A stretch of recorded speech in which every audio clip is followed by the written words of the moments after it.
ಎಲ್ಲರಿಗೂ ನಮಸ್ಕಾರ. ನಾನು ಪ್ರಿಯಾ. ನೀವು ನೋಡ್ತಿದ್ದೀರಾ ಪ್ರಿಯಾ ಆಂಕರ್ ಯೂಟ್ಯೂಬ್ ಚಾನಲ್. ಮನಸ್ಸುಗಳ ಮಾತು ಮಧುರ ವಿಶೇಷ ಕಾರ್ಯಕ್ರಮಕ್ಕೆ ಎಲ್ಲರಿಗೂ ಸ್ವಾಗತ.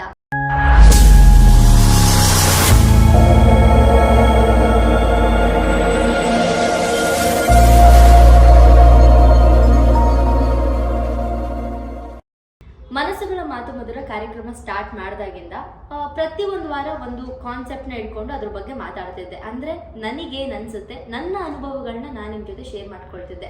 ಇಲ್ಲಿ ನನಗನ್ಸಿದ್ದೆ ಬೇರೆಯವ್ರಿಗೆ ಅನ್ನಿಸ್ಬೇಕು ಅಥವಾ ಬೇರೆಯವ್ರಿಗೆ ಅನಿಸಿದ್ದೆ ನನಗೆ ಅನ್ನಿಸ್ಬೇಕು ಆ ಥರ ಏನಿಲ್ಲ. ನನಗೇನು ಅನಿಸಿದೆ, ನಾನೇನು ಅದ್ರ ಬಗ್ಗೆ ತಿಳ್ಕೊಂಡಿದ್ದೀನಿ, ನಾನೇನು ಅದ್ರ ಬಗ್ಗೆ ನೋಡಿ ತಿಳ್ಕೊಂಡಿದ್ದೀನಿ, ಅದ್ರ ಬಗ್ಗೆ ಅಷ್ಟೇ ನಾನು ನಿಮ್ಮ ಹತ್ರ ಹೇಳ್ತಿದ್ದೆ. ಇವತ್ತು 7 ವರ್ಷದ ಒಂದು ಲವ್ ಸ್ಟೋರಿ, ಒಂದು ಕಪಲ್ ಇವತ್ತು ನಮಗೆ ಇನ್ವಿಟೇಷನ್ ಕಾರ್ಡ್ ಕೊಡಕ್ಕೆ ಬಂದಿದ್ರು ಆಫೀಸ್ಗೆ.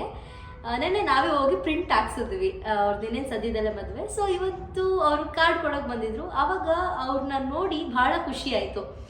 ಈ ಲವ್ ಮಾಡುವಾಗ ತುಂಬ ಟೈಮ್ ವೇಸ್ಟ್ ಮಾಡ್ತಾರೆ ಕೆಲವರು, ಟೈಮ್ ವೇಸ್ಟ್ ಮಾಡೋರಿಗೆ ಮಾತ್ರ ಇದು. ಸೊ ಇವತ್ತಿನ ಕಾನ್ಸೆಪ್ಟ್ ಏನು ತೊಗೊಂಡಿದ್ದೀನಿ ಅಂತಂದರೆ, ಲವ್ ಮಾಡುವಾಗ ಟೈಮ್ ವೇಸ್ಟ್ ಮಾಡಬಾರ್ದು ಅಂತ ಹೇಳ್ಬಿಟ್ಟು. ಟೈಮ್ ವೇಸ್ಟ್ ಹಂಗಂದ್ರೆ ಲವ್ ಅಂದ್ರೆ ಟೈಮ್ ವೇಸ್ಟಾ ಅಂತ ನಿಮ್ಮ ಪ್ರಕಾರ, ಅಂದರೆ ಅಂದರೆ ನಿಮ್ಮ ಪ್ರಕಾರ ಲವ್ ಅಂದರೆ ಟೈಮ್ ವೇಸ್ಟಾ ಅಂತ ನೀವು ಕೇಳ್ಬೋದು. ಇಲ್ಲ, ಲವ್ ಅಂತಂದರೆ ಏನು ಬೇಕಿದ್ರೂ ಆಗಿರ್ಬೋದು. ಲವ್ ಅಂತಂದರೆ ಏನು ಅಂತಲೇ ಹೇಳೋಕ್ಕಾಗಲ್ಲ, ಆಯಿತಾ. ಬಟ್ ಆದರೆ ನಂದು ಇವತ್ತು ಕಾನ್ಸೆಪ್ಟ್ ಬಂದು ಲವ್ ಮಾಡುವಾಗ ಟೈಮ್ ವೇಸ್ಟ್ ಮಾಡಬೇಡಿ ಅಂತ ಹೇಳ್ಬಿಟ್ಟು, ಏನೆಲ್ಲ ಮಾಡಬಹುದು ಅಂತ ಹೇಳ್ಬಿಟ್ಟು ನಾನು ಇವ್ರನ್ನ ನೋಡಿ ತಿಳ್ಕೊಂಡಿದ್ದೀನಿ. ಸೊ ಅದನ್ನು ನಾನು ನಿಮ್ಮ ಜೊತೆ ಶೇರ್ ಮಾಡ್ತಿದ್ದೀನಿ. ಇವರು 7 ವರ್ಷದ ಹಿಂದೆ ಕಮಿಟ್ ಆದವರು. 7 ವರ್ಷದಿಂದ ಕಮಿಟ್ ಆಗಿ ಒಂದು ಸಕ್ಸಸ್ ಜರ್ನಿನ ಸ್ಟಾರ್ಟ್ ಮಾಡಿದ್ದಾರೆ 7 ವರ್ಷದ ಹಿಂದೆಯಿಂದನೇ. ಇಬ್ಬರು ಒಂದು MNC ಕಂಪ್ನಿ ವರ್ಕ್ ಮಾಡ್ತಿದ್ದಾರೆ. ಇವರು ಬೇರೆ ಕಂಪ್ನಿ, ಅವರು ಬೇರೆ ಕಂಪ್ನಿ. ಸಾಗರ್ ಮತ್ತು ತೇಜು ಅಂತ ಹೇಳ್ಬಿಟ್ಟು, ಹೆಸರೇ ಹೇಳಿಲ್ಲ ನಾನು ಇಲ್ಲಿವರೆಗೂ. ಅವ್ರು ಈ ವಿಡಿಯೋ ನೋಡಿದ್ರೆ ತುಂಬ ಖುಷಿ ಆಗ್ತಾರೆ ಅಂತ ಅಂದ್ಕೊಳ್ತೀನಿ. ಸಾಗರ್ ಮತ್ತು ತೇಜು ಅಂತ ಹೇಳ್ಬಿಟ್ಟು ಇಬ್ಬರು ತುಂಬ ಅಂದರೆ ತುಂಬ ಕ್ಯೂಟ್ ಆಗಿದ್ದಾರೆ ನೋಡೋಕ್ಕೆ. ಕ್ಯೂಟೆಸ್ಟ್ ಕಪಲ್ ಅಂತಲೇ ಹೇಳ್ಬೋದು. ಲವ್ ಮಾಡುವಾಗ ಪ್ರತಿಯೊಬ್ಬರು ಏನು ಮಾಡ್ತಾರೆ, ಮೀಟ್ ಮಾಡೋದು, ಸಿಗೋದು, ಮಾತಾಡೋದು. ಅಂದರೆ ಮೀಟ್ ಮಾಡೋದು, ಸಿಗೋದು, ಮಾತಾಡೋದು ತಪ್ಪು ಅಂತ ನಾನು ಹೇಳ್ತಿಲ್ಲ. ಬಟ್ ಅದಕ್ಕೊಂದು ಲಿಮಿಟ್ ಇರುತ್ತೆ. ತುಂಬ ಅತಿ ಆದರೆ, ಯಾವುದೇ ಅತಿ ಆದರೂ ಕೂಡ ಅಮೃತ ಕೂಡ ವಿಷ ಆಗುತ್ತೆ. ಸೊ ಇವರಿಬ್ಬರು ಹೆಂಗೆ ಅಂತಂದರೆ, ಲವ್ ಮಾಡೋಕ್ಕೆ ಸ್ಟಾರ್ಟ್ ಮಾಡಿದಾಗ ಇವರು ಆಗ್ತಾನೆ ಕೆಲಸಕ್ಕೆ ಸೇರ್ಕೊಂಡವರು. ನನಗೆ ಅವ್ರೇನು 7 ವರ್ಷದಿಂದ ಏನು ಫ್ರೆಂಡ್ಸ್ ಅಲ್ಲ, ನನಗೆ ಅವ್ರು 7 ವರ್ಷದ ಹಿಂದೆಯಿಂದ ಏನು ಗೊತ್ತಿಲ್ಲ. ರೀಸೆಂಟಾಗಿ 1-1.5 ವರ್ಷದಿಂದ ನಂಗೆ ಚೆನ್ನಾಗಿ ಗೊತ್ತಿರೋದು. ಅವರ ಒಂದು ಫ್ರೆಂಡ್ ಸರ್ಕಲ್ ಏನಿದೆ, ಅವ್ರ ಹತ್ರ ಎಲ್ಲ ಹಿಂಗೆ ಮಾತಾಡುವಾಗ ಇವರಿಬ್ರು ಲವ್ ಸ್ಟೋರಿನ ಎತ್ಕೊಂಡ್ರೆ ಎಲ್ಲರೂ ಹೊಗಳುತ್ತಾರೆ ಅವ್ರನ್ನ. ಅಂದರೆ ಎಷ್ಟೋ ಜನ ಲವ್ ಮಾಡುವಾಗ ಲವ್ ಮಾಡಿನೇ ಟೈಮ್ ಖಾಲಿ ಮಾಡ್ಕೊಂಡ್ಬಿಡ್ತಾರೆ. ಯಾವುದೋ ಒಂದು ಸಿನಿಮಾದಲ್ಲಿ ನೋಡಿದ್ದೆ, ಅವಳೇನೋ ಫೋನ್ ಮಾಡಿದಾಗ ನೀನು ನಂಗೆ ಟೈಮ್ ಕೊಡಲ್ಲ ಅಂತ ಹೇಳಿದಾಗ ಅವನು ಮಾತಂತಾನೆ, ಇವತ್ತು ಲೈಫ್ ಟೈಮ್ ನಾವು ನಿಮಗೆ ಟೈಮ್ ಕೊಟ್ಬಿಡ್ತೀವಿ. ಆಮೇಲೆ ಒಂದಿನ ನಿಮ್ಮಪ್ಪ ಕೇಳ್ತಾನೆ ನನ್ನನ್ನು, ಏನು ಮಾಡ್ಕೊಂಡಿದ್ಯಾ ನನ್ನ ಮಗಳನ್ನ ಸಾಕಕ್ಕೆ ಅಂತ ಕೇಳ್ತಾನೆ. ಅವತ್ತು ಲವ್ ಮಾಡಿ ಟೈಮ್ ವೇಸ್ಟ್ ಮಾಡ್ಕೊಂಡೆ ಅಂತ ಹೇಳಕ್ಕೆ ನನಗೆ ಇಷ್ಟ ಇಲ್ಲಮ್ಮ, ದುಡಿಬೇಕು ಹಂಗೆ ಅಂತ ಹೇಳ್ಬಿಟ್ಟು ಆ ಡೈಲಾಗ್ ನನಗೆ ಇವರಲ್ಲಿ ನೆನಪಾಗುತ್ತೆ. ಇವರಿಬ್ಬರು ಸೇರಿಕೊಂಡು ಕೆಲಸ ಮಾಡೋಕ್ಕೆ ಸ್ಟಾರ್ಟ್ ಮಾಡಿದ್ಮೇಲೆ ಎಂಗೇಜ್ಮೆಂಟ್ ಉಂಗ್ರನೂ ಕೂಡ ಇವ್ರು ಯಾವಾಗಲೂ ತಗೊಂಡಿದ್ದಾರೆ. ಮನೇಲಿ ಒಪ್ಕೊಳ್ತಾರೋ ಬಿಡ್ತಾರೋ ಇವ್ರಿಗೆ ಅದು ಮ್ಯಾಟ್ರ್ ಅಲ್ಲ. ಏನೇ ಅಂದರೂ ಒಪ್ಸೇ ಮದುವೆ ಆಗಬೇಕು ಅಂತ ಫಿಕ್ಸ್ ಆಗಿದ್ದಾರೆ. ಆ ಥರ ಫಿಕ್ಸ್ ಆದರೆ ತುಂಬ ಚೆನ್ನಾಗಿರುತ್ತೆ. ಆ ಥರ ಫಿಕ್ಸ್ ಆಗಿ ಆವಾಗಲೇ ಅವರು ಎಂಗೇಜ್ಮೆಂಟಿಗೆ ಈ ಥರ ಒಂದು ಉಂಗುರ ತಗೋಬೇಕು, ಕಪಲ್ ರಿಂಗ್ಸ್ ತಗೋಬೇಕು ಅಂತ ಆಗಲೇ ತಗೊಂಡಿದ್ದಾರೆ. ಮದುವೆನ ನಾವು ಈ ಚೌಟ್ರಿಲೇ ಆಗಬೇಕು ಅಂತ ಫಿಕ್ಸ್ ಆಗಿದ್ದಾರೆ.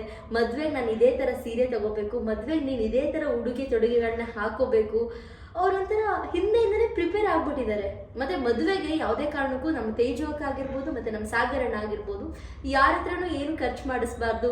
ಪ್ರತಿಯೊಂದು ನಾವೇ ಮಾಡ್ಕೋಬೇಕು. ನಮ್ಮ ಮದುವೆ ನಮ್ಮಿಂದನೇ ನಾವೇ ಮಾಡ್ಕೊಬೇಕು ಅನ್ನೋದೊಂದು ಪ್ಲ್ಯಾನಿಂಗು.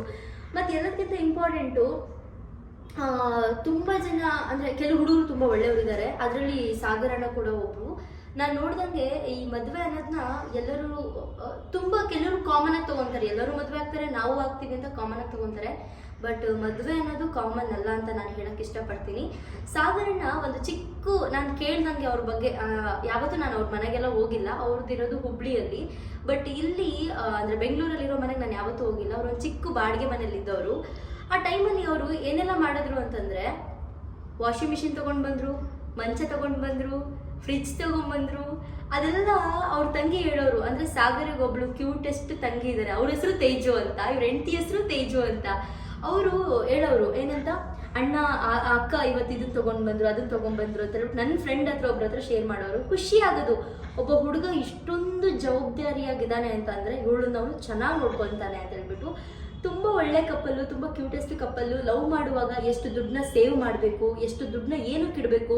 ಸಾಗರನ ಒಂದು ಮಾತಂದ್ರು ನನಗೆ, ನಾನು ಫ್ಯೂಚರ್ನ ಪ್ಲಾನ್ ಮಾಡಿದ್ದೀನಿ, ಇವಳು ಪ್ರೆಸೆಂಟ್ನ ನೋಡ್ಕೋತಿದ್ದಾಳೆ ಅಂತ ಹೇಳ್ಬಿಟ್ಟು. ಅಂದರೆ ಇವಾಗಿನ ಖರ್ಚು ವೆಚ್ಚಗಳು, ಮದುವೆ, ರಿಂಗು, ಹಾರ, ಬಟ್ಟೆ, ಚೌಟ್ರಿನ ಸಾರಿ ತಪ್ಪಾಗಿದೆ, ಮತ್ತೆ ಮದುವೆ ಊಟ, ರಿಸೆಪ್ಷನ್ನು, ಪ್ರತಿಯೊಂದು ಅಕ್ಕ ನೋಡ್ಕೋತಿದ್ದಾರೆ. ಮದುವೆ ಆದ್ಮೇಲೆ ಫ್ಯೂಚರಿಗೆ ನನ್ನ ಮಗಳು ಅಥವಾ ನನ್ನ ಮಗ ಯಾರು ನನಗೆ ಕೊಡ್ತಾರೆ, ಅವರು ಒಂದು 20 ವರ್ಷ ಅವ್ರ ಎಜುಕೇಷನ್, ಅಂದರೆ ಈಗಿನ ಎಜುಕೇಷನ್ನೇ ತುಂಬ ಜಾಸ್ತಿ ದುಡ್ಡು. ಬಟ್ ಇನ್ನು ಮುಂದೆ ಹೋಗ್ತಾ ಎಜುಕೇಷನ್ ಎಲ್ಲ ತುಂಬ ಜಾಸ್ತಿ ಆಗುತ್ತೆ ದುಡ್ಡೆಲ್ಲ. ಬಟ್ ನಾವಿನ್ನು 20-25 ವರ್ಷ ಬಿಟ್ಟು ಅಷ್ಟೊಂದೆಲ್ಲ ದುಡಿಯೋಕ್ಕಾಗಲ್ಲ. ಸೊ ಹಾಗಾಗಿ ಈಗಲೇ ಅವರು ಆ FD ಅಂತೆ, ಅದೇನೋ ಫಿಕ್ಸ್ಡ್ ಡೆಪಾಸಿಟ್ ಅಂತೆ, ಇವಾಗ ಇಷ್ಟು ದುಡ್ಡಿಟ್ರೆ 20 ವರ್ಷ ಆದಮೇಲೆ ಅದೇನೋ ಅಷ್ಟು ಬರುತ್ತಂತೆ ಬ್ಯಾಂಕಲ್ಲಿ, ಈ ಥರ ಎಲ್ಲ ಫ್ಯೂಚರ್ ಪ್ಲಾನಿಂಗ್ ಮಾಡಿದ್ದಾರೆ. ಯಾವತ್ತೂ ಅಷ್ಟೇ ಲವ್ ಮಾಡುವಾಗ ಮನೇಲಿ ಹೆಂಗೆ ಒಪ್ಸೋದು, ಮನೇಲಿ ಒಪ್ಸೋಕ್ಕೆ ಏನು ಬೇಕು ಹುಡ್ಗಂಗೆ, ನಿಮ್ಮ ಹುಡ್ಗಂಗೆ ಏನು ಬೇಕು. ಲವ್ ಮಾಡುವಾಗ ಎಷ್ಟೋ ಜನ ಹೆಣ್ಮಕ್ಳು, ಕೆಲವರು ಅಂತ ಮೆನ್ಷನ್ ಮಾಡ್ತಿದ್ದೀನಿ, ನಮಗೆ ಅವರಿಂದ ಬರೀ ರೀಚಾರ್ಜ್ ಆದರೆ ಸಾಕು, ಬಟ್ಟೆ ತಗೊಟ್ರೆ ಸಾಕು, ಪಾರ್ಟಿಗೆ ಕರ್ಕೊಂಡು ಹೋದ್ರೆ ಸಾಕು ಅಂತ ಯೋಚನೆ ಮಾಡ್ತಿರೋ ಎಷ್ಟೋ ಹೆಣ್ಮಕ್ಳ ಮಧ್ಯೆ ಇನ್ನೂ ಎಷ್ಟೋ ಬ್ಯೂಟಿಫುಲ್ ಹೆಣ್ಮಕ್ಳಿದ್ದಾರೆ. ಅದರಲ್ಲಿ ನಮ್ಮ ತೇಜು ಅಕ್ಕ ಕೂಡ ಒಬ್ರು. ಮದುವೆ ಆದ್ಮೇಲೆ ನಾವು ಹಿಂಗೆ ಇರಬೇಕು, ಹಿಂಗೆ ಬದುಕಬೇಕು ಅಂತ ಹೇಳ್ಬಿಟ್ಟು ಡಿಸೈಡ್ ಆಗಿದ್ದಾರೆ. ಮದುವೆ ಆದವರು ಹೆಂಗ್ ಬೇಕಾದ್ರೂ ಜೀವನ ಮಾಡ್ಬೋದು, ಎಲ್ಲರೂ ಜೀವನ ಮಾಡ್ತಾರೆ, ನಾವು ಹಂಗೆ ಜೀವನ ಮಾಡಬೇಕು ಅಂತಂದರೆ ಅದಲ್ಲ ಜೀವನ. ಹಿಂಗೆ ಜೀವನ ಮಾಡಬೇಕು ಅನ್ನೋದು ಇರಬೇಕು. ಅವರಿಬ್ಬರನ್ನ ನೋಡಿ ನಾನು ತುಂಬ ಕಲ್ತಿದ್ದಿದೆ. ಸೊ ಅದನ್ನು ನಾನು ನಿಮಗೆ ತೋರ್ಸೋಕ್ಕಾಗಲ್ಲ ಅಥವಾ ಅವ್ರನ್ನ ಕರೆದು ನಿಮ್ಮ ಹತ್ರ ಮಾತಾಡ್ಸೋಕ್ಕಾಗಲ್ಲ. ಅವ್ರ ಜೀವನದಲ್ಲಿ ಏನೆಲ್ಲ ಸ್ವಲ್ಪ ಘಟನೆಗಳು ನಡೀತೋ ಅದನ್ನು ನಾನು ನಿಮ್ಮ ಹತ್ರ ಶೇರ್ ಮಾಡ್ತಿದ್ದೀನಿ. ಈಗ ರೀಸೆಂಟ್ ಇನ್ನೊಂದು ಮಂತ್ ಇದೆ ಅವ್ರ ಮದುವೆಗೆ, ಎಲ್ಲ ಸೆಟ್ ಮಾಡ್ತಿದ್ದಾರೆ. ಖುಷಿ ಆಗುತ್ತೆ. ಇವತ್ತು ಎಷ್ಟೋ ಜನ ಲವ್ ಮಾಡಿ ಲವ್ ಕಮ್ ಅರೇಂಜ್ ಮ್ಯಾರೇಜ್ ಆಗ್ತಿದ್ರು ಕೂಡ ಪ್ರತಿಯೊಂದು ತಂದೆ ತಾಯಿ ನೋಡ್ಕೋತಾರೆ. ಹಾಗೆ ಅದು ಇದು ಪ್ರತಿಯೊಂದು ಚೌಲ್ಟ್ರಿ ಆಗಿರ್ಬೋದು ಎಲ್ಲ ಖರ್ಚುಗಳನ್ನ ತಂದೆ ತಾಯಿ ನೋಡ್ಕೋತಾರೆ. ಬಟ್ ಇವ್ರದ್ರಲ್ಲಿ ಹಂಗಿಲ್ಲ. ಇವರು ಆಗ್ಲಿಂದಾನೆ 7 ವರ್ಷದಿಂದನೇ ಸ್ಟಾರ್ಟ್ ಮಾಡ್ಕೊಂಡಿದ್ದಾರೆ. ಪ್ರತಿಯೊಂದು ನಮ್ಮ ಮದುವೆಗೆ ಹಿಂಗೆ ರೆಡಿ ಆಗಬೇಕು, ಇಂಥದ್ದೇ ಎಂಗೇಜ್ಮೆಂಟಿಗೆ ರಿಂಗ್ ಹಾಕೋಬೇಕು ಅಂತೆಲ್ಲ ರೆಡಿ ಆಗಿದ್ದಾರೆ. ತುಂಬ ಖುಷಿ ಆಯಿತು ಅವರಿಬ್ಬರನ್ನ ನೋಡಿ. ಈ ವಿಡಿಯೋ ಅವ್ರು ನೋಡಿದ್ರೆ ಮೇ ಬಿ ಅವರಿಗೂ ಖುಷಿ ಆಗುತ್ತೆ ಅಂತ ಅನಿಸುತ್ತೆ, ಅವ್ರ ಮನೆಯವ್ರು ನೋಡಿದ್ರೆ ಅವರಿಗೂ ಖುಷಿ ಆಗುತ್ತೆ ಅಂತ ಅನಿಸುತ್ತೆ. ಬಟ್ ಹುಡುಗಿ ಮನೇಲಿ ಸ್ವಲ್ಪ ಕಷ್ಟ ಆಯಿತು ಒಪ್ಸೋಕ್ಕೆಲ್ಲ. ಬಟ್ ಅಟ್ ಪ್ರೆಸೆಂಟ್ ಎಲ್ಲರೂ ಒಪ್ಕೊಂಡು ಒಂಥರ ಲವ್ ಕಮ್ ಅರೇಂಜ್ ಮ್ಯಾರೇಜೇ ಆಗ್ತಿದೆ ಇದು. ಅದಂತೂ ತುಂಬ ಖುಷಿ. ಎಲ್ರಿಗೂ ಇರೋ ಖುಷಿ ಏನಂತಂದರೆ, ಲವ್ ಮಾಡಿ ಎಷ್ಟೋ ಜನ ಟೈಮ್ ವೇಸ್ಟ್ ಮಾಡಿ ನಾಳೆ ದಿನ ಹೆಣ್ಣಿನ ಮನೇಲಿ ಹೋಗಿ ಹೆಣ್ಣು ಕೇಳುವಾಗ ಕಾಮನ್ ಎಲ್ಲರೂ ಕೇಳ್ತಾರೆ. ಅಂದರೆ ಇವಾಗ ಕೆಲವರು ಹುಡುಗರ ಮನಸ್ಸಲ್ಲಿ ಡೌಟ್ ಇರುತ್ತೆ, ಹಂಗಾದ್ರೆ ಗಂಡು ಮಕ್ಕಳು ಹಂಗಾದ್ರೆ ಏನು ಮಾಡ್ಕೊಂಡಿಲ್ಲ ಅಂದರೆ ಕೊಡಲ್ವಾ? ಯಾಕೆ ಕೊಡ್ಬೇಕು ನಿಮಗೆ? ಯಾಕೆ ಕೊಡಬೇಕು? ನಿಮ್ಮ ಅಕ್ಕನೋ ಒಬ್ರು ತಂಗಿನೋ ಒಂದು ಹುಡುಗನ್ನ ಏನು ಹೇಳ್ದಿರೋ ಹುಡುಗನ್ನ ಲವ್ ಮಾಡ್ಕೊಂಡಿದ್ದಾಳೆ ಅಂತಂದರೆ ನೀವು ಮದುವೆ ಮಾಡಿಕೊಡ್ತೀರಾ? ಇಲ್ಲ. ನಿಮಗೂ ಅನ್ಸಿರುತ್ತೆ, ನನ್ನ ತಂಗಿ ನನ್ನ ಅಕ್ಕ ಅಟ್ಲೀಸ್ಟ್ ಕಾರಲ್ಲಿ ಓಡಾಡೋಕ್ಕಾಗಿಲ್ಲ ಅಂದ್ರು ಅಟ್ಲೀಸ್ಟ್ ಬೈಕಲ್ಲಾದ್ರೂ ಓಡಾಡಿಸ್ಬೇಕು, ಅವನು 5 ಸ್ಟಾರಲ್ಲಿ ಬಿರಿಯಾನಿ ಕೊಡಿಸ್ಲಿ ಅಂದ್ರೆ ಫುಟ್ಪಾತಲ್ಲಿ ಅಟ್ಲೀಸ್ಟ್ ಪಾನಿಪುರಿ ಕೊಡಿಸ್ಬೇಕು, ಇಷ್ಟಾದರೂ ಇರಬೇಕು ಅಂತ ಎಲ್ಲರ ಮನಸ್ಸಲ್ಲಿ ಇರುತ್ತೆ. ಸೊ ಅದಂಗೆ ಒಂದು ಹೆಣ್ಣೆತ್ತವ್ರ ಮನೇಲಿ ನೀವು ಎಕ್ಸ್ಪೆಕ್ಟ್ ಮಾಡ್ತೀರಾ ಕೊಟ್ಬಿಡ್ಲಿ ಏನೂ ಇಲ್ಲ ಅಂದರೆ ಅಂತ ಹೇಳ್ಬಿಟ್ಟು ಆ ಥರ ಎಲ್ಲ ಮಾಡಬೇಡಿ. ಅದಕ್ಕೆ ಹೇಳ್ತೀನಿ, ಲವ್ ಅನ್ನೋದು ತುಂಬ ವರ್ಷದ ಜರ್ನಿ. ಬಟ್ ಅದರಲ್ಲಿ ಒಂದು ದಿನ ವೇಸ್ಟ್ ಮಾಡಿಕೊಂಡ್ರು ನಮಗೆ ಮತ್ತೆ ಆ ದಿನ ನಮಗೆ ಸಿಕ್ಕಲ್ಲ, ಒಂದು ಕ್ಷಣ ವೇಸ್ಟ್ ಮಾಡಿಕೊಂಡ್ರು ಮತ್ತೆ ನಮಗೆ ಅದು ಸಿಕ್ಕಲ್ಲ. ಸೊ ಪ್ಲ್ಯಾನಿಂಗ್ ಚೆನ್ನಾಗಿರಲಿ ನಿಮ್ಮದು. ಲವ್ ಮಾಡುವಾಗ ಲವ್ ಮಾಡೋ ಸ್ಟಾರ್ಟ್ ಮಾಡಿದಾಗಲಿಂದನೇ ನಿಮ್ಮ ಫ್ಯೂಚರ್ ಬಗ್ಗೆ ಯೋಚನೆ ಮಾಡಿ. ನಮಗೆ ಒಂದು ಮಗು ಹುಟ್ಟಿದ್ರೆ ಒಂದು ಮಗು ಅಂತಂತಂದರೆ ಅಷ್ಟು ಈಸಿ ಅಲ್ಲ. ಎಲ್ಲರೂ ಮಕ್ಕಳನ್ನ ಇದು ಮಾಡ್ಕೋತಾರೆ, ನಮಗೂ ಒಂದು ಕಾಮನ್ ಮಗು ಹುಟ್ಟುತ್ತೆ. ಇವಾಗಿನ ಜನ್ರೇಷನ್ನಲ್ಲಿ ನಾನು ನೋಡ್ದಂಗೆ ಒಂದು ಮಗುಗೆ ಒಂದು ಒಳ್ಳೆ ಸೋಪ್ ತೊಗೊತೀನಿ ಅಂತಂದರೆ 1,000 ಬೇಕು, 1,000 ರೂಪಾಯಿ ಬೇಕು. ಎಲ್ಲಿಂದ ತೊಗೊಂಬರೋಣ? ಒಂದು ತಿಂಗಳಿಗೆ ಒಂದು ಸೋಪು ಖಾಲಿನೇ ಆಗುತ್ತೆ. ನಾವೆಲ್ಲ ಯೂಸ್ ಮಾಡೋ ಲೆವೆಲಿಗೆ ನಾವು ಹ್ಯಾಂಡ್ ವಾಶ್ ಮಾಡೋಕ್ಕೆ ಹೋದ್ರೆ ಅದೇ ಸೋಪ್ ತೊಗೊಂಡು ಹಿಂಗೆ ಅನ್ಕೊಂಡು ಬಂದಿರ್ತೀವಿ. ಒಂದು ಮಗುಗೆ ಬಟ್ಟೆ ಇವಾಗ ಓಕೆ ಮಿಡಲ್ ಕ್ಲಾಸ್ ಅಂತಂದರೆ ನಾವು ಲೈಫ್ ಬಾಯೋ ಸಂತೂರು ಹಾಕಿ ಸ್ನಾನ ಮಾಡಿಸ್ತೀವಿ. ನಾವೆಲ್ಲ ಇಲ್ಲ. ನಾನು ಹುಟ್ಟಿದಾಗಿಂದ ನನಗೆ ಗೊತ್ತಿದ್ದಂಗೆ ಲೈಫ್ ಬಾಯ್ ಬಿಟ್ಟರೆ ಸಂತೂರ್ ಸೋಪೇ ನಾನು ನೋಡಿರೋದು. ಮತ್ತು ಅದು ಬಿಟ್ಟು ಇನ್ನೇನು ನೋಡಿ, ನಮ್ಮ ಅಮ್ಮನೇ ಪರವಾಗಿಲ್ಲ, ಸ್ವಲ್ಪ ಸ್ಟ್ಯಾಂಡರ್ಡಾಗಿ ಪಿಯರ್ ಸೋಪೆಲ್ಲ ಯೂಸ್ ಮಾಡಿಬಿಟ್ಟಿದ್ದಾರೆ, ನಮಗೆ ಗೊತ್ತಿಲ್ಲ. ಸೊ ಇವಾಗ ನಮ್ಮ ಫ್ಯೂಚರಲ್ಲಿ ನಮ್ಮ ಮಕ್ಕಳಿಗೆಲ್ಲ ಒಂದು ಆಸೆ ಇರುತ್ತೆ, ಕಾಸ್ಟ್ಲಿಯಾಗಿ ರಿಚಾಗಿ ಬೆಳೆಸ್ಬೇಕು ಅಂತ ಏನಿಲ್ಲ. ನಮಗೂ ಒಂದು ಎಲ್ಲ ಇರುತ್ತೆ. ಎಲ್ಲರ ಮಕ್ಕಳ ಥರ ನೋಡು, ಒಂದು ಒಳ್ಳೆ ಸೋಪ್ ಹಾಕ್ಬೇಕು ಮಗುಗೆ, ಸ್ಕಿನ್ ಇನ್ಫೆಕ್ಷನ್ ಆಗಬಾರ್ದು. ನಮ್ಮ ಹಿಂದಿನ ಕಾಲದಲ್ಲೆಲ್ಲ ಫುಡ್ ಚೆನ್ನಾಗಿತ್ತು, ಗಾಳಿ ಚೆನ್ನಾಗಿತ್ತು, ಹೆಲ್ತ್ ಚೆನ್ನಾಗಿರ್ತಿತ್ತು. ಈಗ ಹಂಗಲ್ಲ, ಎಲ್ಲನೂ ಹಾಳಾಗೋಗ್ಬಿಟ್ಟಿದೆ. ತಿನ್ನೋ ಊಟದಿಂದ ಹಿಡಿದು ಗಾಳಿಯಿಂದ ಹಿಡಿದು ಎಲ್ಲನೂ ಕೂಡ. ಸೊ ಅದಕ್ಕೆ ಯೂಸ್ ಮಾಡೋದಾದ್ರೂ ತುಂಬ ನೀಟಾಗಿರೋದು ಯೂಸ್ ಮಾಡಬೇಕು, ಒಳ್ಳೆ ಸೋಪ್ ಯೂಸ್ ಮಾಡಬೇಕು, ಹಾಗೆ ಹಿಂಗೆ ಅಂತ ಅನ್ಕೊತೀವಿ. ಸೊ ಫ್ಯೂಚರ್ ಪ್ಲಾನಿಂಗ್ ತುಂಬ ಇಂಪಾರ್ಟೆಂಟ್ ಅಂತ ಹೇಳೋಕ್ಕೆ ಇಷ್ಟಪಡ್ತೀನಿ. ಹುಡುಗಿ ಆಗಿರ್ಬೋದು ಹುಡುಗ ಆಗಿರ್ಬೋದು, ನೀವು ಲವ್ ಮಾಡ್ತಿದ್ರೆ ನಿಮ್ಮ ಜೊತೆ ಅಂದರೆ ಹುಡುಗಿ ಆಗಿರ್ಬೋದು ಹುಡುಗ ಆಗಿರ್ಬೋದು, ಇವತ್ತಿಂದನೇ ಕೂತ್ಕೊಂಡು ಫ್ಯೂಚರ್ ಪ್ಲಾನಿಂಗ್ ಮಾಡಿ, ಇಷ್ಟು ದುಡ್ಡನ್ನ ಇದಕ್ಕೆ ಎತ್ತಿಡೋಣ, ಇಷ್ಟು ದುಡ್ಡನ್ನ ಇಲ್ಲಿಗೆ ಎತ್ತಿಡೋಣ. ಒಂದು ಪ್ಲಾನಿಂಗ್ ಮಾಡಿ ಕರೆಕ್ಟಾಗಿ ಇತ್ತು ಅಂತ ಅಂತಂತಂದ್ರೆ ನೀವು ಯಾವತ್ತೂ ಜಗಳ ಆಗಲ್ಲ ನಿಮ್ಮಿಬ್ರು ಮಧ್ಯೆ, ಒಂಥರ ನೆಮ್ಮದಿಯಾಗಿ ಜೀವನ ಮಾಡ್ತೀರಾ. ಲವ್ ಮಾಡಿದವ್ರು ಎಷ್ಟೋ ಜನ ಡಿವೋರ್ಸ್ ಆಗಿರೋರು ಇದ್ದಾರೆ, ಇವತ್ತು ತುಂಬ ಚೆನ್ನಾಗಿ ಬದುಕ್ತಿರೋರು ಇದ್ದಾರೆ.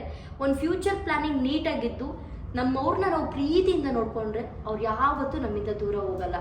ಅದು ಬಿಡ್ಕೊಂಡು ಏನೂ ಪ್ಲಾನಿಂಗ್ ಮಾಡ್ದಲೆ ಎಷ್ಟೋ ಜನ ನಾನು ನೋಡಿದ್ದೀನಿ ದೇವಸ್ಥಾನ ಮುಂದೆ ಎಲ್ಲ ತಾಳಿ ಕಟ್ಮದ್. ನನ್ನ ಫ್ರೆಂಡ್ ಒಬ್ಬ ಇದ್ದ, ಅವ್ರ ಮದುವೆದು ಫೋಟೋ ನನಗೆ ಕಳಿಸಿದ್ದೆ ಇನ್ಸ್ಟಾಗ್ರಾಮಲ್ಲಿ. ಬಟ್ ಅವ್ನ ಮದುವೆ ಆಗಿರೋದು ಹೆಂಗೆ ಅಂತಂದರೆ ದೇವಸ್ಥಾನದ ಬಾಗಿಲು ಕ್ಲೋಸ್ ಆಗಿದೆ, ದೇವಸ್ಥಾನದ ಮುಂದೆ ತಾಳಿ ಕಟ್ಟಿದ್ದಾನೆ. ಏನಕ್ಕೆ ಆ ಥರ ಎಲ್ಲ ಮದುವೆ ಆಗ್ಬೇಕು ನೀವು?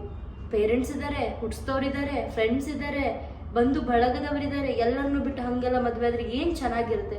ಅದಕ್ಕೆ ನಾನು ಎಲ್ರಿಗೂ ಹೇಳ್ತೀನಿ, ದಯವಿಟ್ಟು ಲವ್ ಅನ್ನೋದನ್ನ ಕಾಮನಾಗಿ ತೊಗೋಬೇಡಿ. ಮದುವೆ ಅನ್ನೋದಂತೂ ಕಾಮನಾಗಿ ತೊಗೊಂಡ್ಲೇಬೇಡಿ. ಮದುವೆ ಅನ್ನೋದು ತುಂಬ ದೊಡ್ಡದು ಅಂತ ಹೇಳೋಕ್ಕೆ ಇಷ್ಟಪಡ್ತೀನಿ. ಮತ್ತು ಮದುವೆ ಅಂದರೆ ಹಬ್ಬ, ಎಲ್ಲರೂ ಜೊತೆಲಿ ಇದು ಮಾಡಿದ್ರೇ ಚೆನ್ನಾಗಿರುತ್ತೆ. ಎಲ್ಲರೂ ಜೊತೆಲಿ ಇದು ಮಾಡಬೇಕು ಅಂದರೆ ನೀವು ಒಂದು ಫ್ಯೂಚರ್ ಪ್ಲಾನಿಂಗ್ನ ಮಾಡ್ಕೊಂಡಿರ್ಬೇಕು. ಮದುವೆ ಆದಮೇಲೆ ನಾನು ನೋಡ್ಕೋತೀನಿ, ಮದುವೆ ಆದ್ಮೇಲೆ ನಾನು ನೋಡ್ಕೋತೀನಿ, ನಂಗೆ ಬರುತ್ತೆ, ನಾನು ಏನಾದರೂ ಮಾಡಿ ನೋಡ್ಕೋತೀನಿ ಅವಳ. ಸರಿ, ನೀನು ಕೆಲ್ಸಕ್ಕೆ ಹೋದರೆ ನೀನು ಕೆಲಸ ಮಾಡ್ಕೊಂಡು ಬಂದಿದ್ದು ಆ ತಿಂಗಳಿಗೆ ಕರೆಕ್ಟ್ ಆಗುತ್ತೆ.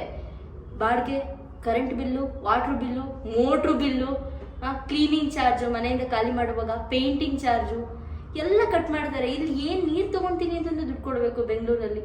ಸೊ ಹಾಗಾಗಿ ಇವತ್ತಿಂದನೇ ಕೂತ್ಕೊಂಡು ನೀವು ನಿಮ್ಮ ಹುಡುಗಿ ಕೂತ್ಕೊಂಡು ಮಾತಾಡ್ಕೊಳ್ಳಿ.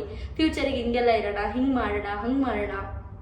ಮತ್ತು ಯಾವತ್ತೂ ಅಷ್ಟೇ ನಿಮ್ಮ ಹುಡುಗ ಅಂದರೆ ಇದರಲ್ಲಿ ಹುಡುಗಿಗಿಂತ ಹುಡುಗಿಗಾಗಿರ್ಬೋದು ಅವ್ರು ಏನಾದರೂ ಒಂದು ಮಾಡ್ತಿದ್ದಾರೆ ಅಂತಂದರೆ ಸಪೋರ್ಟ್ ಮಾಡಿ. ಬಿಸ್ನೆಸ್ ಮಾಡ್ತಿದ್ದಾರೆ ಅಥವಾ ಓನ್ ಆಗಿರೋ ಮಾಡ್ತಿದ್ದಾರೆ ಅಂತಂದರೆ ದಯವಿಟ್ಟು ಸಪೋರ್ಟ್ ಮಾಡಿ. ಇದನ್ನು ಮಾಡಬೇಡ ನೀನು, ಅದನ್ನು ಮಾಡಬೇಡ ನೀನು ಅಂತ ಹೇಳಬೇಡಿ. ನನಗೆ ಗೊತ್ತಿದ್ದಂಗೆ ಒಂದು ಸೂಪರ್ ಹಿಟ್ ಸ್ಟೋರಿ ನನಗೆ ಗೊತ್ತಿರೋ ಅಂದರೆ ನಾನು ಸ್ವಲ್ಪ ಫುಡ್ಡಿ ಆಗಿರೋದ್ರಿಂದ ಈ KFC ಎಲ್ಲರಿಗೂ ಗೊತ್ತಿರುತ್ತೆ, ಕೆಂಟಕ್ಕಿ ಫ್ರೈಡ್ ಚಿಕನ್ ಅಂತ ಹೇಳ್ಬಿಟ್ಟು ಅದ್ರ ಫುಲ್ ಫಾರ್ಮು, ಅದನ್ನು ತಿಳ್ಕೊಂಡಿದ್ದೀನಿ ಸ್ವಲ್ಪ. ಅವರು ಅದು 66ನೇದು ಎಷ್ಟೋ ಕರೆಕ್ಟಾಗಿ ನೆನಪಿಲ್ಲ, ಒಟ್ಟು 60 ದಾಟ್ಬಿಟ್ಟಿದೆ ಅದು. ಅಷ್ಟನೇ ಸತಿ ಅದು ಆವಾಗ ಅದು ಸಕ್ಸಸ್ ಆಗಿರೋದು KFC. ಅಲ್ಲಿವರೆಗೂ ಅದು ಸಕ್ಸಸ್ಸೇ ಆಗಿಲ್ಲ ಆಯಿತಾ.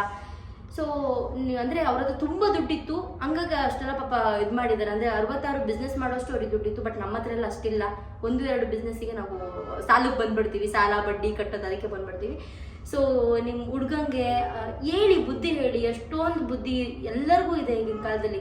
ಬಡ್ಡಿಗೆ ದುಡ್ಡು ತೊಗೊಬೇಡ ಅಂತ ಹೇಳಿ, ಸಾಲ ಮಾಡ್ಕೊಬೇಡ ಅಂತ ಹೇಳಿ, EMI ಓಕೆ ಗುಡ್, ಅದೊಂಥರ ಕೆಲವೊಂದು ವಿಷಯದಲ್ಲಿ ಗುಡ್, ಅಂದರೆ ಕಟ್ಟೋ ಕೆಪಾಸಿಟಿ ಇದೆ. ನಾಳೆ ದಿನ ನನಗೇನಾದ್ರು ಸ್ಯಾಲರಿ ಬಂದಿಲ್ಲ ಅಂದರೂ ನನ್ನ ಬ್ಯಾಂಕಲ್ಲಿ ನಾನೊಂದು ಸ್ವಲ್ಪ ಸೇವಿಂಗ್ಸ್ ಅಂತ ಇಟ್ಕೊಂಡಿದ್ದೀನಿ, ಕಟ್ಟಕ್ಕೆ ರೆಡಿ ಇದ್ದೀನಿ ಅಂತಂದರೆ ಮಾತ್ರ EMI ಮಾಡ್ಕೊಳಕ್ಕೆ ಹೇಳಿ. ಅನ್ನಂದ್ರೆ ಯಾವುದೇ ಕಾರಣಕ್ಕೂ ಯಾರ ಹತ್ರನೂ ಕೈ ಸಾಲ ಬಡ್ಡಿಗೆ ಅಂತ ಹೇಳ್ಬಿಟ್ಟು ದುಡ್ಡು ತೊಗೊಳಕ್ಕೆ ಹೋಗಬೇಡಿ. ಮತ್ತು ತೊಗೊಂಡಿದ್ದ ದುಡ್ಡನ್ನ ಯಾವುದೇ ಕಾರಣಕ್ಕೂ ದಯವಿಟ್ಟು ಮೋಸ ಮಾಡಬಾರ್ದು, ಅವ್ರಿಗೆ ರಿಟರ್ನ್ ಕೊಡೋಕೆ ಹೇಳಿ. ಯಾಕೆಂದರೆ ಅವರು ಕಷ್ಟಪಟ್ಟು ಕೊಟ್ಟಿರ್ತಾರೆ ಅಲ್ವಾ, ಏನೋ ಬಡ್ಡಿ ಜಾಸ್ತಿ ಹೇಳಿರ್ತಾರೆ, ನಮಗೆ ಕಷ್ಟ ಇರುತ್ತೆ, ಇಸ್ಕೊಂಡ್ಬಿಡ್ತೀವಿ. ಸೊ ಅದನ್ನು ರಿಟರ್ನ್ ಮಾಡೋಕ್ಕೆ ಹೇಳಿ. ಆನಂತರ ನಿಮ್ಮ ಹುಡುಗಿ ಏನಾದರೂ ಮಾಡ್ತಿದ್ರೆ, ಏನಾದರೂ ಕೆಲಸ ಮಾಡ್ತಿದ್ರೆ ದಯವಿಟ್ಟು ಸಪೋರ್ಟ್ ಮಾಡಿ. ಮುಂದೆ ಫ್ಯೂಚರ್ ಹೆಂಗಿರುತ್ತೆ ನಾಳೆ ಅಂತ ಗೊತ್ತಾಗಲ್ಲ. ನಿಮಗೇನಾದರೂ ಹೆಚ್ಚು ಕಮ್ಮಿಯಾಗಿ ನಿಮ್ಮ ಕೈಯಲ್ಲಿ ಕೆಲ್ಸಕ್ಕೆ ಹೋಗೋಕ್ಕಾಗಲ್ಲ ಅಂತ ಅನ್ನುವಾಗ ಅವಳಾದರೂ ಮನೇನ ನೋಡ್ಕೊಬೇಕು, ಮನೆ ಜವಾಬ್ದಾರಿಗಳನ್ನ ಅವಳಾದರೂ ವಹಿಸ್ಕೊಬೇಕಲ್ವಾ. ಸೊ ನೀವು ಈಗಲಿಂದನೇ ಅಲ್ಲಿಗೆ ಹೋಗ್ಬೇಡ, ಆ ಕೆಲಸ ಮಾಡಬೇಡ, ಅದೆಂಥದ್ದು ಫೀಲ್ಡಿಗೆಲ್ಲ ಹೋಗೋದು.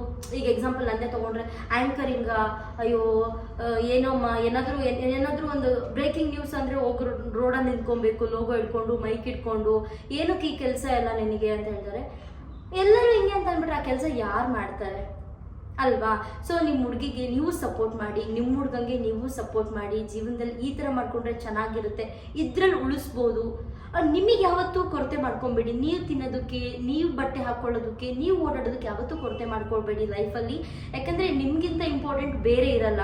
ಹಾಗಾಗಿ ಬೇರೆಯವರಿಗೆ ಅಂದರೆ ಇವಾಗ ಕೆಲವರು ಸಾಲ ಕೊಡ್ತಾರೆ ನೋಡಿ, ನಿಮ್ಮದು ಬಾಯ್ ಫ್ರೆಂಡ್ ಯಾರಾದರೂ ಇದ್ದರೆ ಅವ್ರ ಫ್ರೆಂಡ್ಸಿಗೆಲ್ಲ ಸಾಲ ಕೊಡ್ತಿರ್ತಾರೆ 100-200, ಅದೆಲ್ಲ ಲೆಕ್ಕಕ್ಕೆ ಬರ್ಕೊಂಡಿರಲ್ಲ ಇವರು. ನಾವು ಹೆಣ್ಮಕ್ಳು ಹೆಂಗೆ ಅಂದರೆ 10 ರೂಪಾಯಿನ ಲೆಕ್ಕ ಇಟ್ಕೊಂಡಿರ್ತೀವಿ, ಇವ್ರು ನಾನು 10 ರೂಪೀಸ್ ಕೊಡಬೇಕು ಅಂತ ಹೇಳ್ಬಿಟ್ಟು. ಕೆಲವರು ಅದ್ರ ನಾನು ಒಬ್ಳಪ್ಪ ದುಡ್ಡಿಗೆಲ್ಲ ನಾನು ದುಡ್ಡನ್ನ ಅಷ್ಟು ಈಸಿಯಾಗಿ ನಾನು ಯಾರಿಗೂ ಇದು ಮಾಡ್ಕೊಳ್ಳೋದು, ಯಾಕಂದರೆ ತುಂಬ ಕಷ್ಟಪಟ್ಟು ಸಂಪಾದನೆ ಮಾಡಿರೋದ್ರಿಂದ. ಸೊ ಯಾರಿಗೂ ಅಷ್ಟು ಈಸಿ. ಬಟ್ ಹುಡುಗರು ಹಂಗಿರಲ್ಲ, ಕೆಲವರು ಇರ್ತಾರೆ. ನೀವು ಇವತ್ತೇ ನಿಮ್ಮ ಹುಡುಗನ ಕೂರಿಸಿ ಕ್ಲೀನಾಗಿ ತಲೆನ ಹಿಂಗೆ ಅಂದ್ಬಿಟ್ಟು ಬುದ್ಧಿ ಹೇಳಿ, ಯಾವತ್ತು ದುಡ್ಡು ನಂಗೆ ಕೊಡಬೇಡ, ನಿಂದು ಅಂತ ಲೈಫಲ್ಲಿ. ಮತ್ತು ಇನ್ನೊಂದು ಹೆಂಗೆ ಗೊತ್ತಾ, ನಿಂದು ಅಂತ ಲೈಫಲ್ಲಿ ಏನಾದರೂ ಇರಬೇಕು, ಆ ಥರ ಮಾಡ್ಕೊಳ್ಳೋಕೆ ಹೇಳಿ. ಯಾವತ್ತು ಈಗ ಅಪ್ಪನ ಜಾಸ್ತಿ ಇರುತ್ತೆ, ಅಪ್ಪಂದು ಇವಾಗ ನಾವು ಹೆಣ್ಮಕ್ಳಾಗಿರೋದ್ರಿಂದ ಏನು, ನಮ್ಮಪ್ಪ ನಮಗೆ ಯಾರು ಗಂಡು ಮಕ್ಕಳಿಲ್ಲ, ಸೊ ನಮ್ಮ ಪಪ್ಪ ನಮಗೆ ಅಂತ ನಾವು ಹೇಳ್ತೀವಿ. ಬಟ್ ಗಂಡು ಮಕ್ಳದ್ದು ಹಂಗಲ್ಲ ಆಯಿತಾ. ಅಣ್ಣ ತಮ್ಮ ಅಕ್ಕ ತಂಗಿ ಎಲ್ಲರೂ ಇರ್ತಾರೆ, ಎಲ್ಲರಿಗೂ ಕೊಡಲೇಬೇಕು, ಅದು ರೂಲ್ಸು. ಹೆಣ್ಮಕ್ಳಾಗಿದ್ದ ತಕ್ಷಣ ಹೆಣ್ಮಕ್ಳಿಗೆ ಕೊಡಬಾರ್ದು ಅಂತಿರಲ್ಲ. ಸೊ ಹಾಗಾಗಿ ಗಂಡು ಮಕ್ಕಳು ನಿಮ್ಮದು ಅಂತ ಏನಾದರೂ ಒಂದು ಮಾಡ್ಕೊಳ್ಳಿ. ಮತ್ತು ಇನ್ನೊಂದು ಎಲ್ಲದಕ್ಕಿಂತ ಇಂಪಾರ್ಟೆಂಟು, ನೀವು ಲವ್ ಮಾಡುವಾಗ ವೇಸ್ಟ್ ಮಾಡೋ ಟೈಮ್ ಇದೆಯಲ್ಲ, ಅದಕ್ಕಿಂತ ಫಸ್ಟೇ ಲವ್ ಮಾಡಬೇಕಾ ಬೇಡವಾ ಅನ್ನೋದನ್ನ ಫಸ್ಟ್ ಡಿಸೈಡ್ ಮಾಡಿ. ಲವ್ ಮಾಡೋದಕ್ಕೆ ನೀವೆಲ್ಲದಕ್ಕೂ ಅರ್ಹರ ಅಂತ ಹೇಳ್ಬಿಟ್ಟು. ಅಂದರೆ love at first sight, love ಅಂತ ಅನ್ನೋದು ಅದು ನೋಡಿ ಇದು ನೋಡಿ ಬರೋದಲ್ಲ, ನಮಗೆ ನೋಡಿದ ತಕ್ಷಣ ಆಗುತ್ತೆ. ದಯವಿಟ್ಟು ಅದನ್ನೆಲ್ಲ ಬಿಟ್ಬಿಡಿ, ಆ ಫಿಲಾಸಫಿನೆಲ್ಲ ಅದನ್ನು ಬಿಟ್ಟು ಪ್ರಾಕ್ಟಿಕಲ್ ಆಗಿ ಯೋಚನೆ ಮಾಡಿ. ಲವ್ ನೋಡಿದ ತಕ್ಷಣ ಆಗುತ್ತೆ ಒಬ್ಬ ವ್ಯಕ್ತಿ, ಸರಿ ಲವ್ ಆದರೆ ಸಾಲಲ್ಲ, ಲವ್ ಆಗಬೇಕು, ಮದುವೆ ಆಗಬೇಕು, ನಿಮಗೆ ಅಂತ ಮಕ್ಕಳಾಗಬೇಕು, ಅವ್ರನ್ನ ಚೆನ್ನಾಗಿ ನೋಡ್ಕೊಬೇಕು, ದೊಡ್ಡ ಪ್ರೋಸೆಸ್ಸು. ಸೊ ಹಾಗಾಗಿ ನಿಮಗೆ ಅವಳನ್ನ ನೋಡ್ಕೊಳ್ಳೋ ಕೆಪಾಸಿಟಿ ಇದೆಯಾ, ಅಥವಾ ನಾವಿಬ್ಬರು ಸೇರಿದ್ರೆ ಬದುಕಬಹುದಾ ಚೆನ್ನಾಗಿ, ಈ ಥರ ಎಲ್ಲ ಯೋಚನೆ ಮಾಡಿ ಡಿಸಿಷನ್ ತಗೊಳ್ಳಿ. ಇದು ನನಗೆ ಅನಿಸಿದ್ದು. ಬಟ್ ನಾನು ಇಷ್ಟು ವರ್ಷದಲ್ಲಿ, ನಾನೊಂದು ಬೆಂಗಳೂರಿಗೆ ಬಂದು ಒಂದು 5 ವರ್ಷ ಆಯಿತು. ಇಷ್ಟು ವರ್ಷ ನಾನು ನೋಡಿರೋ ಕಪಲ್ಸಲ್ಲಿ ಒನ್ ಆಫ್ ದ ಕ್ಯೂಟ್ ಮತ್ತು ಸಕ್ಸಸ್ಫುಲ್ ಕಪಲ್ ಅಂತಂದರೆ ನಮ್ಮ ತೇಜು ಅಕ್ಕ ಮತ್ತು ಸಾಗರಣ್ಣ. ಆಲ್ ದ ಬೆಸ್ಟ್, ನಿಮ್ಮಿಬ್ಬರಿಗೂ ಒಳ್ಳೇದಾಗಲಿ. ಆಲ್ರೆಡಿ ಅವ್ರದ್ದು 1 ಮಂತ್ ಇದೆ ಮದುವೆಗೆ.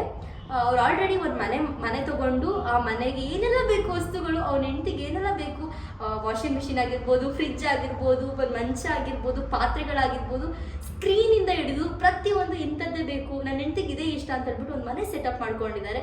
ವೆರಿ ಕ್ಯೂಟ್ ಅಂತ ಹೇಳೋಕ್ಕೆ ಇಷ್ಟಪಡ್ತೀನಿ ಅವರಿಬ್ಬರನ್ನ. ನಿಮ್ಮಿಬ್ಬರನ್ನ ನೋಡಿ ಎಷ್ಟೋ ಜನ ಇನ್ಸ್ಪೈರ್ ಆಗಬೇಕು. ಇವತ್ತಿನ ಕಾಲದಲ್ಲಿ ಯಾರು ಹತ್ರ ಯೋಚನೆ ಮಾಡಲ್ಲ. ನಮ್ಮ ಎಂಗೇಜ್ಮೆಂಟಿಗೆ ಈಗಲಿಂದನೇ, ಅವ್ರು ಎಷ್ಟೋ ವರ್ಷ ಆಗಿದೆ ಉಂಗುರ ತಗೊಂಡು ಎಂಗೇಜ್ಮೆಂಟಿಗೆ, ರೀಸೆಂಟಾಗಿ ಎಂಗೇಜ್ಮೆಂಟ್ ಆಯಿತು. ಆ ರಿಂಗ್ನ ಎಷ್ಟು ಕಷ್ಟಪಟ್ಟು ಅವ್ರು ಇಟ್ಕೊಂಡಿದ್ರು. ವೆರಿ ಕ್ಯೂಟ್ ಅಂತ ಅನಿಸ್ತು. ಆಲ್ ದ ಬೆಸ್ಟ್, ನಿಮ್ಮಿಬ್ಬರಿಗೂ ಒಳ್ಳೇದಾಗಲಿ. ಅದೇ ಥರ ಪ್ರತಿಯೊಬ್ಬರು ಕೂಡ ತುಂಬ ಚೆನ್ನಾಗಿ ಬದುಕಿ. ಜೀವನ ಒಂದೇ ಸತಿ ಬರೋದು. ಕಣ್ಣಿಗೆ 1000 ಜನ ಇಷ್ಟ ಆಗ್ತಾರೆ, ಇವತ್ತು ಇವಳಲ್ಲ ಅಂದರೆ ನಾಳೆ ಇವಳು ಅಂತ ಹೇಳ್ಬಿಟ್ಟು. ಬಟ್ ಮನಸ್ಸಿಗೆ ಇಷ್ಟ ಆಗೋರು ಒಬ್ಬರೇ. ಅವ್ರ ಜೊತೆ ಜೀವನ ಪೂರ್ತಿ ಚೆನ್ನಾಗಿದೆ ಅಂತ ಹೇಳೋಕ್ಕೆ ಇಷ್ಟಪಡ್ತೀನಿ. ನನ್ನ ಮಾತಿಂದ ನಿಮಗೇನಾದ್ರು ಹರ್ಟ್ ಆಗಿದೆ, ಐ ಆಮ್ ರಿಯಲಿ ಸಾರಿ.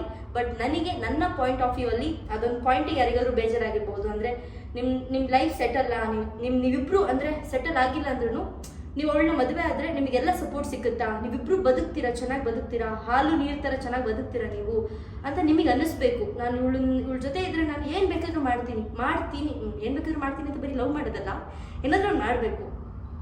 ಆ ಥರ ಇತ್ತ ಬದುಕಿ ಚೆನ್ನಾಗಿರಿ. ಅದು ಬಿಟ್ಟು ನಾನು ಲವ್ ಮಾಡ್ತೀನಿ ಒಂದು 2-3 ವರ್ಷ, ಅಪ್ಪ ಮದುವೆ ಮಾಡ್ತಾರೆ, ಮತ್ತೆ ನೋಡೋಣ, ಮದುವೆ ಆದಮೇಲೆ ನೋಡೋಣ, ಸಾಕ್ತೀನಿ, ಏನು ಬೇಕಾದ್ರೂ ಮಾಡಿ ಸಾಕ್ತೀನಿ, ಅದೆಲ್ಲ ಡೈಲಾಗ್ ದಯವಿಟ್ಟು ಹೊಡಿಬೇಡಿ. ನಾನು ಕೆಲ್ಸಕ್ಕೆ ಹೋಗಿ ಸಾಕ್ತೀನಿ ಅವಳನ್ನ, ಬೇಡ. ಅಂದರೆ ಅವಳು ನೀವೇ ಸಾಕಬೇಕು ಅಂತ ಏನಿಲ್ಲ. ಅದೇ ನಾನು ಹೇಳಿದ್ನಲ್ಲ ಮುಂಚೆ, ನೀವಿಬ್ಬರು ಸೇರ್ಕೊಂಡು ಬದುಕ್ತೀರಾ ಅಂತಂದರೆ ತುಂಬಾ ಒಳ್ಳೆಯದು. ಮತ್ತು ಅದಕ್ಕೆ ಇಬ್ಬರಿಗೂ ಒಂದು ಫ್ರೀಡಮ್ ಅನ್ನೋದಿರಲಿ. ಇಬ್ಬರು ಕೆಲಸ ಮಾಡಿ, ಇಬ್ಬರು ದುಡೀರಿ, ಇಷ್ಟು ಸೇವ್ ಮಾಡಿದೆ ಅಂತ ಹೇಳಿ ಖುಷಿಯಾಗುತ್ತೆ, ಇಷ್ಟನ್ನ ಖರ್ಚು ಮಾಡಿದೆ ಅಂತ ಹೇಳಿ ನಿಮ್ಮಿಬ್ಬರ ಮಧ್ಯೆ ಒಂದು ಅಂಡರ್ಸ್ಟ್ಯಾಂಡಿಂಗ್ ಇರಲಿ ಅಂತ ಹೇಳ್ತಾ ಈ ಕಾರ್ಯಕ್ರಮನ ಇಲ್ಲಿಗೆ ಮುಗಿಸ್ತಾ ಇದ್ದೀನಿ. ನನ್ನ ಮಾತಿಂದ ಯಾರಿಗಾದ್ರೂ ಬೇಜಾರಾಗಿದ್ರೆ ಐ ಆಮ್ ರಿಯಲಿ ಸಾರಿ. ಈ ಇವತ್ತಿನ ಕಾರ್ಯಕ್ರಮ ಇಲ್ಲಿಗೆ ಎಂಡ್ ಆಗ್ತದೆ. ನೆಕ್ಸ್ಟ್ ಎಪಿಸೋಡಲ್ಲಿ ಒಂದು ಒಳ್ಳೆ ಕಾನ್ಸೆಪ್ಟ್ ಜೊತೆ ಬರ್ತೀನಿ. ಅಲ್ಲಿವರೆಗೂ ನೋಡ್ತಾ ಇರಿ Priya anchor YouTube channel. Take care, bye, love you all.